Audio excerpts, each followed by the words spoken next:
America ने आखिर एक बार फिर से भारत को फंसाने के लिए अपना दांव खेल दिया। जब से इस बात की चर्चाओं ने जोर पकड़ा कि रूस और भारत के बीच में सुखोई 57 को लेकर कुछ न कुछ बातचीत हो रही है। यहाँ तक कि रूस ने इस बात का दावा कर दिया कि भारत की ओर से सुखोई 57 के डबल सीटर फाइटर जेट पर इच्छा जताई गई। तो रूस के ऐसे दावे ने अमेरिका की और चिंता को बढ़ा दिया।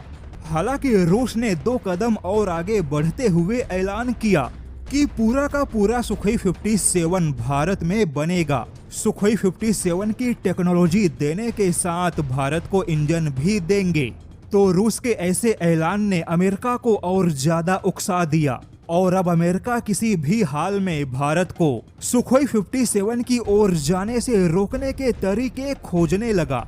दरअसल अमेरिका अब भारत को सुखोई 57 की ओर जाने से रोकने के लिए भारत को नए तरीके और नए प्रस्ताव के तहत अपने 5वीं पीढ़ी के फाइटर जेट को पेश करेगा और इसी के तहत अमेरिका अब भारत को अपने 5वीं पीढ़ी के फाइटर जेट को लेकर FACO का प्रस्ताव देगा। दरअसल खबर कुछ इस प्रकार है कि अमेरिकी राष्ट्रपति ट्रंप ने खुद भारत को अमेरिकी F-35 ऑफर किया, लेकिन भारत ने अभी तक अमेरिकी प्रस्ताव पर कोई भी दिलचस्पी नहीं दिखाई। लेकिन जैसा कि अब हाल ही में कई सारे यूरोपियन देशों ने अमेरिकी F-35 को खरीदारी के मामले में झटका दिया और आगे भी अमेरिका को यूरोपियन देशों की ओर से झटका मिलने की संभावना है। तो ऐसे में अमेरिका ने अब भारत को अपने F-35 पर लुभाने के लिए अपना एक नया प्रतिनिधि मंडल भारत भेजने का विचार किया है, जहां भारत को अमेरिका की ओर से अमेरिकी F-35 का इस प्रकार का प्रस्ताव दिया जा सकता है जैसा कि अमेरिका ने जापान और ऑस्ट्रेलिया को दिया। मीडिया रिपोर्ट के मुताबिक भारत अगर 110 फाइटर जेट खरीदने पर विचार करेगा तो अमेरिका भारत में फाइनल असेंबली एंड चेकआउट सुविधा लगाने के लिए तैयार है।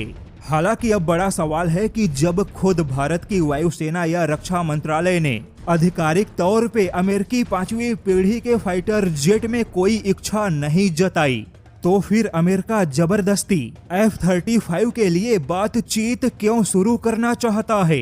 या तो अमेरिका ऐसे प्रतिनिधि मंडल भेजकर भारत पर दबाव बनाएगा या फिर अमेरिका बातचीत की प्रक्रिया में उलझाकर भारत को सुखोई 57 जैसे किसी भी संभावित समझौते से दूर करना चाहेगा।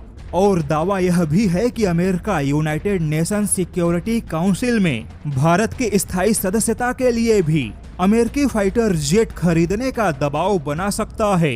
यानी कि कुल मिलाकर अमेरिका अब सीधे सीधे भारत को रूसी फाइटर जेट या रूसी हथियारों की ओर जाने से रोकना चाहता है।